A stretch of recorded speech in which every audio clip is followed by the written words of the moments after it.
¿Qué tal amigos? ¿Cómo están? Dios les bendiga. Bienvenidos a nuestro programa Palabras de Vida. Como siempre estamos haciendo estudios bíblicos, en esta oportunidad estamos haciendo un estudio del libro de Daniel y vamos a basarnos en el capítulo 4 de Daniel. El tema de esta hora es la soberbia te enloquece. Basado en el capítulo 4, versículo 1 al 37. Bueno, es todo el capítulo del cual vamos a comentar en esta hora. Y vamos a hablar precisamente acerca de la experiencia del rey Nabucodonosor. Este rey fue pues rey de Babilonia, estamos hablando más o menos de los años 630 hasta el 562 a.C. Nabucodonosor era hijo de Nabopolassar, que fue un general caldeo que tras la muerte de Asurbanipal, él se había proclamado soberano de Elam, Mesopotamia, Siria y Palestina, fundando un imperio grande llamado el Imperio Neobabilónico, que vino a ocupar pues el espacio del declinante imperio asirio. Nabucodonosor aseguró el dominio de estos territorios, derrotando a los egipcios en la famosa batalla de Carquemis, ahí por el año 605 a.C., y todavía en vida de su padre. Muerto Nabopolassar en aquel mismo año, Nabucodonosor le sucedió y se consagró a la tarea de consolidar el imperio que había heredado, combatiendo incesantemente contra sus enemigos, especialmente en la zona sirio-palestina. A pesar de que Nabucodonosor había ocupado Jerusalén y deportado a muchos judíos a Babilonia, el rey Joaquín de Judá se rebeló en colusión con los egipcios en el año 597 y tras recuperar Jerusalén, Nabucodonosor les castigó con una segunda deportación a Babilonia. Y puso entonces en el trono de Judá a Sedequías, que también le traicionó rebelándose de nuevo en alianza con Tiro y Egipto por el año 586. Tras un año y medio de asedio, Nabucodonosor tomó Jerusalén por tercera vez, mandó destruir la ciudad y el templo, y tú sabes que el templo era clave de la identidad del pueblo judío, y envió un tercer contingente de judíos deportados a Babilonia. Y este cautiverio babilónico de los judíos se prolongaría hasta que el imperio fuera conquistado por los persas, quienes restauraron el templo y permitieron el regreso de los deportados a su país de origen. Y tras una dura lucha, Nabucodonosor completó su victoria con la anexión de Tiro por el año 573 y una nueva derrota de los egipcios por el año 567. Y desde entonces Nabucodonosor se consagró al engrandecimiento de Babilonia, dándole el esplendor que merecía su carácter de capital de un vasto imperio. La rodeó de una doble muralla con puertas monumentales, la adornó con jardines colgantes. ¿Tú te acuerdas de las 7 maravillas del mundo antiguo? Una de ellas era justamente los jardines colgantes. Reparó puentes y canales y construyó un santuario con un sigurat de 90 metros de altura, que muchos lo han identificado con la Torre de Babel del relato bíblico, y un templo al que se accedía por una gran vía procesional. Ya al final de su reinado empezaron a aparecer síntomas de decadencia que se manifestaron en la lucha por el poder entre los sacerdotes del dios Marduk y los de Shamash. Y Ciro II aprovechó esa debilidad causada por esta pugna para imponer el dominio de Persia sobre Babilonia a partir del año 539 a.C. Este pasaje del capítulo 4 habla precisamente de la manera como Dios trataría al rey Nabucodonosor. Es decir, Dios decide castigar su soberbia. Tú sabes que una pesadilla es un sueño que produce angustia y temor. Y el rey dice en el versículo 5, vi un sueño que me espantó y tendido en cama, las imaginaciones y visiones de mi cabeza me turbaron. Este rey tuvo una pesadilla, tuvo una experiencia que lo perturbó. Y era precisamente porque esta pesadilla iba contra él. Ya su espíritu se sentía mal y se asustaba por lo que había visto en su sueño. Y yo pienso que a veces Dios pretende castigar nuestra soberbia sin necesidad de tener que decirnos nada, o no dice cuándo lo va a hacer. Y en este caso Dios le va a dar un sueño al rey que no puede interpretar a causa de su orgullo. Y si no fuera por Daniel, nunca hubiera sabido su significado, pero el hecho mismo de dárselo a conocer a través de Daniel era una evidencia de que le daba una oportunidad para que se arrepienta. Y el sueño que Dios le da a conocer, pues a través de este sueño Dios le va a dar a conocer algunas cosas importantes. Uno de ellos es que su imperio fue vasto, sin duda, como dice el versículo 10 y 11. Dios le dio un imperio grande a este rey. El versículo 10 y 11 dice: estas fueron las visiones de mi cabeza mientras estaba en mi cama. Me parecía ver en medio de la tierra un árbol cuya altura era grande. Crecía este árbol y se hacía fuerte, y su copa llegaba hasta el cielo, y se le alcanzaba a ver desde todos los confines de la tierra. Está hablando de su reino. Le dio un imperio grande.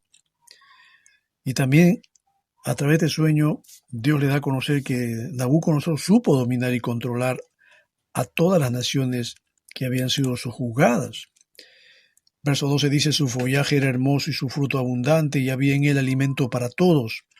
Debajo de él se ponían a la sombra las bestias del campo, y en sus ramas hacían morada las aves del cielo, y se mantenía de él toda carne.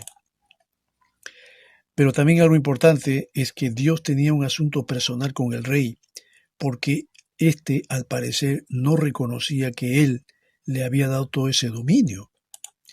Verso 13 dice: vi en la visión de mi cabeza mientras estaba en mi cama, que he aquí un vigilante y santo descendía del cielo, y clamaba fuertemente y decía así: derribad el árbol y cortad sus ramas, quitad el follaje y dispersad su fruto, váyanse las bestias que están debajo de él y las aves de sus ramas. Dios había determinado sancionar al rey. Y como este rey no quería humillarse ante Dios, pues él se encargaría de hacerlo con una terrible enfermedad.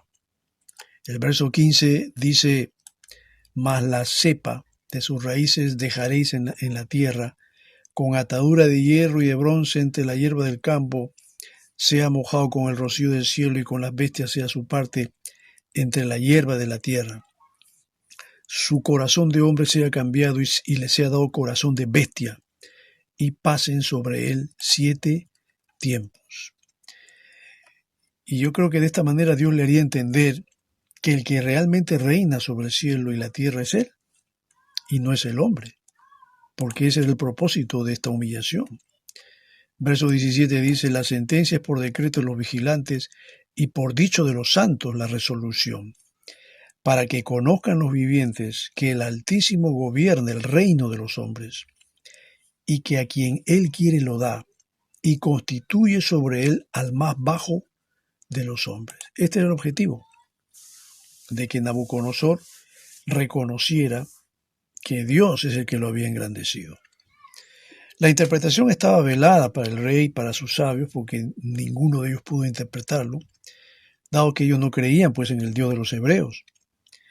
Yo creo que solamente aquel que camina con Dios puede conocer los secretos de Dios. En este caso Daniel era un hombre que estaba ligado a Dios, era un hombre que amaba a Dios, era un hombre que estudiaba la palabra de Dios, era un hombre que oraba. La Biblia dice que oraba 3 veces al día. Y Nabucodonosor va a decir allí en el versículo 18: yo, el rey Nabucodonosor, he visto este sueño.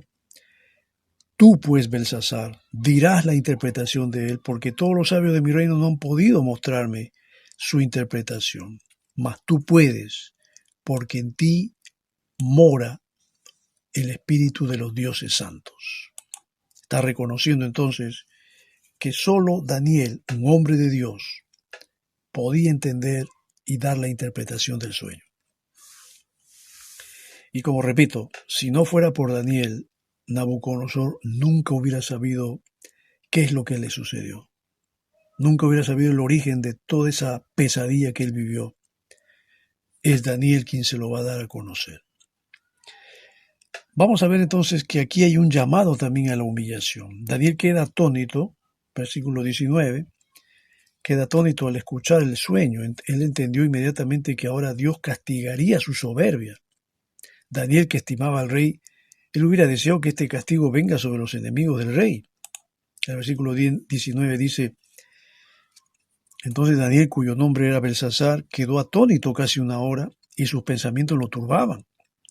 El rey habló y dijo: Belsasar, no te turbe ni el sueño ni su interpretación. Belsasar respondió y dijo: Señor mío, el sueño sea para tus enemigos y su interpretación para los que mal te quieren.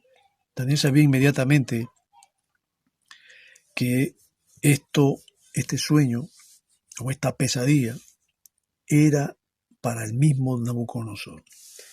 Daniel, después de interpretarle el sueño al rey, él va a ser directo en lo que respecta con la sanción de Dios, ¿no? Como ya mencionamos en el versículo 25, Dios le está diciendo a través de Daniel que el rey lo van a echar de entre los hombres, va a estar con la bestia del campo, va a ser su morada con ellos, con ellas, y con hierba del campo te van a apacentar como los bueyes. El rocío del cielo va a caer sobre tu cuerpo, vas a ser bañado con él, y 7 tiempos, o sea, 7 años pasarán sobre ti, hasta que reconozcas que el Altísimo tiene dominio sobre el reino de los hombres y que lo da a quien él quiere. En otras palabras, Daniel le dice al rey: vas a perder la razón, te vas a volver loco, vas a vivir con las bestias por 7 años, pero al final vas a reconocer que Dios es el que tiene realmente el dominio de todo. Y mira que Daniel no se aguanta para decirle esto, ¿no? Daniel hubiera deseado que este sueño sea para sus enemigos, pero no. Como él sabía que este sueño es para Nabucodonosor, Dios le está diciendo a Daniel: dile lo que le va a pasar. Dile qué es lo que voy a hacer con él. Pienso que Dios también tuvo misericordia de él y Dios hizo que su reino vuelva a él. Pero Daniel le aconseja al rey y le dice que haga algo para que se prolongue la sanción que ya estaba determinada sobre él. Quizá hasta Dios podía dejar de cumplir su juicio si es que había un arrepentimiento en el rey, que debía traducirse, como Daniel mismo le dice, en justicias y misericordias. Dios le estaba dando la oportunidad de enmendarse delante de él. Versos 26 y 27 dice: y en cuanto a la orden de dejar en la tierra la cepa de las raíces del mismo árbol, significa que tu reino quedará firme, luego que reconozcas que el cielo gobierna. Por tanto, rey, acepta mi consejo, tus pecados redime con justicia, tus iniquidades haciendo misericordias para con los oprimidos, pues tal vez eso será una prolongación de tu tranquilidad. Daniel está aconsejando al rey. Es probable de que Dios desista de lo que yo quiere hacer, pero tienes que hacer algo al respecto. Empieza a redimir tus pecados. ¿De qué manera? Haciendo justicia. Y también tus iniquidades haciendo misericordias. Dado que este rey era un tipo cruel, era un tipo tirano, era un déspota. Decirle eso a un rey así, esto era como echarle perlas a los chanchos. Porque el rey realmente no le hizo caso a Daniel. El rey estaba tan lleno de sí mismo y tan cargado de egolatría que lo último que podría hacer era redimir sus pecados con justicia y sus iniquidades haciendo misericordias. Este rey a muchos reyes humilló y los mató. Mató a las familias de los reyes delante de ellos. Lo hizo con Sedequías. Mató a sus hijos y luego a Sedequías le sacó los ojos. Él disfrutaba haciendo sufrir a sus enemigos. Y Dios veía que en toda esta situación, aun cuando Dios lo engrandeció, sí, para que sea como un azote contra el pueblo, la nación de Judá, porque la nación de Judá se había apartado de Dios, y Dios castigó a su pueblo usando a Babilonia, como castigó a las demás tribus usando a Siria. Esta vez lo hizo con Judá usando a Babilonia. Pero Dios seguramente que también esperaba que Nabucodonosor pudiera reconocerlo a él, lo engrandeciera a Dios, le diera gloria a Dios, le agradeciera a Dios. No fue así. Su ego produjo su castigo. Daniel relata que de todos modos Dios cumplió con su sentencia después de un año, tiempo que tuvo para enmendarse pero no lo hizo. Ahí en el versículo 28 dice: todo esto vino sobre el rey Nabucodonosor al cabo de 12 meses, paseando en el palacio real de Babilonia. Mira, Dios le dio un año, 12 meses para que el hombre se enmiende, y que lamentablemente pues no lo hizo. Y Dios lo castigó precisamente en el momento en que el rey mismo se alababa a sí mismo, en lugar de darle la gloria a Dios. Yo creo que es peligroso robarle la gloria a Dios, ¿no? Como lo hizo Herodes, ahí relatándose esto en Hechos 12, 20 al 23, donde Herodes no le dio la gloria a Dios y la Biblia dice que cayó comido por los gusanos. Y mira la actitud de Nabucodonosor, ahí en el versículo 30, cuando dice: habló el rey y dijo: ¿no es esta la gran Babilonia que yo edifiqué para la casa real con la fuerza de mi poder y para gloria de mi majestad? Aún estaba la palabra en la boca del rey cuando vino una voz del cielo: a ti se te dice, rey Nabucodonosor, el reino ha sido quitado de ti, y de entre los hombres te arrojarán, y con las bestias del campo será tu habitación, y como las bueyes te apacentarán, y 7 tiempos pasarán sobre ti, hasta que reconozcas que el Altísimo tiene el dominio en el reino de los hombres, y lo da a quien él quiere. Y en la misma hora se cumplió la palabra sobre Nabucodonosor, y fue echado de entre los hombres, y comía hierba como los bueyes, y su cuerpo se mojaba con el rocío del cielo, hasta que su pelo creció como plumas de águila, y sus uñas como las aves como las de las aves. Creció las uñas como si fuera de un ave, de un águila, algo así. Qué terrible situación, qué terrible experiencia. Este rey, por no honrar a Dios, por no glorificar a Dios, le vino esta tragedia. ¿Sabes? Déjame decirte una cosa, mi querido amigo. Dios sigue siendo el rey del mundo, ¿eh? Sigue siendo el gobernante del universo. Dios es el que pone reyes y quita reyes. Dios es el que enaltece y Él es el que humilla. Y yo pienso que el mundo que está gobernado por gente que no cree en Dios, que está gobernado por gente incrédula, que puede estar gobernado por religiosos, pero con religiosos que no conocen al Dios verdadero. Porque si muchos de ellos lo conocieran, pues no estarían haciendo lo que hacen. No habría corrupción, no habría maldad. Yo pienso que muchos de estos gobernantes que son incrédulos y que no honran a Dios, al Dios verdadero, pues también algún día van a ser humillados. Y Dios tiene las maneras de hacerlo. Si pudo humillar a un gran gobernante como fue Nabucodonosor, y lo hizo con muchos más, ¿crees tú que no lo podría hacer con los gobernantes actuales del mundo? Con aquellos que se burlan y se ríen de Dios y no creen en Dios y fomentan sus ideologías que van en contra de la voluntad de Dios. Aquellos que las promueven, aquellos que tienen el dominio, entre comillas, del mundo, porque tienen poder económico. ¿Crees tú que ellos van a quedar impunes ante Dios? No.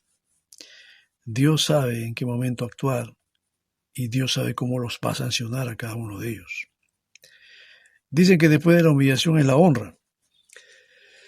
Y cuando el rey recuperó la razón, se dio cuenta del terrible error que había cometido, y ya no era el hombre que se alababa a sí mismo, sino alababa a Dios. Mira el cambio profundo que hubo en este hombre, como dice el versículo 34.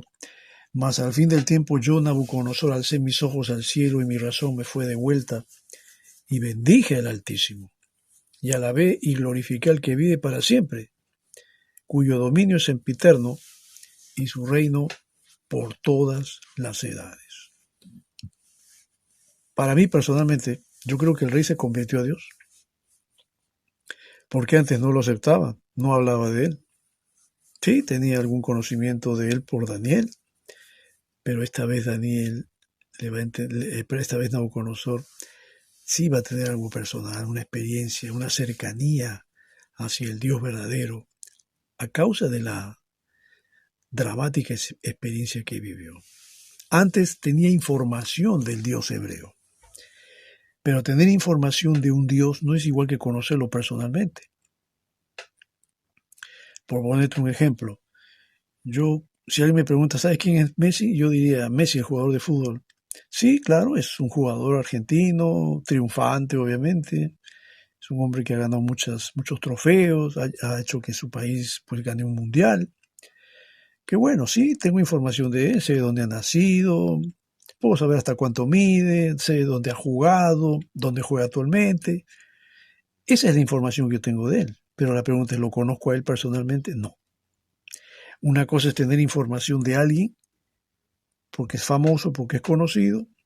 Otra cosa es que tú lo conozcas a él personalmente, que hayas interactuado con él, que sepas de su carácter, de su manera de ser, que sepas si es un tipo bueno o malo, si es paciente, impaciente, que puedas conocerlo a él cercanamente y entender algunos detalles de su vida que no lo vas a encontrar en la información normal que hay de él. Porque siempre la información habla solo de cosas positivas, de sus éxitos, pero no habla más acerca de su personalidad. Algo así es con respecto a Dios. Hay gente que conoce a Dios simplemente por información, porque han visto una película en Semana Santa o porque han leído algún pasaje de la Biblia o porque escucharon una homilía que habla de Dios o una prédica, pero no lo conocen personalmente. Es totalmente diferente eso. Entonces, Nabucodonosor, después de esta experiencia, él pudo comprender que, que después de haber vivido esta situación, él va a reconocer la soberanía de Dios sobre los cielos y la tierra, y que los hombres, como él mismo lo dice el versículo 35, los hombres son como nada delante de Dios, ¿no? Es lo que quiere decir. El versículo 35 dice, todos los habitantes de la tierra son considerados como nada, y él hace según su voluntad en el ejército del cielo y en los habitantes de la tierra, y no hay quien detenga su mano y le diga, ¿qué haces? Mira, el rey soberbio, el rey que se creía un dios, porque él en un momento llegó a erigir una imagen para que todo el mundo la adore, que esa imagen representaba a él. Él se creía una especie de deidad, tanta era su soberbia, tanto fue su orgullo. Sin duda que Dios lo exaltó, pero nunca reconoció a Dios. Él siempre le robaba la gloria y él se atribuía a sí mismo el poder y el éxito. Ese tipo de personas existe hoy en día también. Hay mucha gente que dice, no, yo soy el dueño de mi vida, el dueño de mi destino, yo soy quien forja mi destino, como si ellos fueran dioses, pero se consideran dioses. Yo digo, si tú fueras Dios, tendrías el poder sobre la muerte. Si tú dices que eres el dueño de tu vida, te pregunto, ¿tienes poder sobre la muerte? No, entonces no eres dueño de tu vida. Hay alguien que es más grande que tú, que sí es dueño de tu vida. Hay alguien que tiene el poder sobre la muerte, que es Jesucristo. Él es el dueño de tu vida. Él si quisiera, te la quita, y si Él quiere, te la prolonga. Pero tú no lo honras a Él, tú no lo glorificas a Él. Tú crees que eres tú el dueño de tu destino y de tu vida, y no es así. En realidad nosotros somos como nada delante de Dios. Si no fuera por la gracia de Dios, si no fuera por la misericordia de Dios, no seríamos absolutamente nada. Seríamos absolutamente nada. Muy bien, dice la palabra del Señor que a través de lo que Dios hizo con él, el versículo 37 nos menciona aquí y dice finalmente, ¿no? en lo que escribe Nabucodonosor, en su experiencia, después de haber recobrado la razón, él va a decir, ahora yo reconozco, alabo, engrandezco, glorifico al Rey del cielo, porque todas sus obras son verdaderas y sus caminos justos, y él puede humillar a los que andan con soberbia. Pero antes de eso recuerda que Dios le devolvió la razón. Verso 36, no solamente le devolvió la razón, Dios tuvo compasión y misericordia de él, porque su majestad, la majestad de su reino le fue devuelta. La dignidad y la grandeza que tuvo antes volvieron a él. Y los gobernadores, sus consejeros, lo buscaron nuevamente y fue restablecido en su reino y mayor grandeza le fue añadida. Esto me hace parecer un poco a la experiencia de Job, ¿no? ¿Te acuerdas de Job? Que también tuvo una terrible vivencia una prueba fuerte, aunque Job fue un creyente, pero después de pasar la prueba y después de que Dios lo restauró, Dios lo engrandeció más a Job. Y estamos hablando acá de un rey pagano que no reconocía a Dios para nada, pero que Dios pudo haberlo desaparecido, haberlo borrado el mapa, pero no. Dios tuvo compasión de él. Después de 7 años le devolvió la razón. Por eso dice, mi razón me fue de vuelta. Y no solamente le fue de vuelta la razón, le fue devuelto el reino, la dignidad, la grandeza. Sus consejeros, sus gobernadores, sus funcionarios lo buscaron. Yo digo, ¿por qué van a buscar a un tipo que está enloquecido? No, lo buscaron después que recobró la razón. Su reino fue restablecido y se le fue añadida mayor grandeza. Hay 4 cosas que este rey Nabucodonosor aprendió de esta experiencia de humillación. Primero, aprendió a alabar a Dios. Segundo, reconoció que las obras de Dios son verdaderas. Tercero, reconoció que los caminos de Dios son justos. Y cuarto, y eso lo va a decir de propia experiencia, de primera mano, que Dios puede humillar a los que andan con soberbia. Eso sí lo puede decir con autoridad porque eso le pasó. Pero aprendió realmente. No se sabe más de la historia de este hombre. No, porque después ya hubo un cambio de gobernante, salió Nabucodonosor, entró otro rey y no se sabe mucho de cómo fueron sus últimos días de Nabucodonosor. No se habla más de su experiencia espiritual. Yo creo que este hombre sí, a raíz de lo que vivió, me parece que sí, mantuvo su fe en Dios. Ahora tú me vas a preguntar si Nabucodonosor está en el cielo. No sabría decirte, pero por lo que yo leo y por la forma como él reaccionó ante Dios, reconociéndolo, probablemente esté en el cielo. ¿Sí?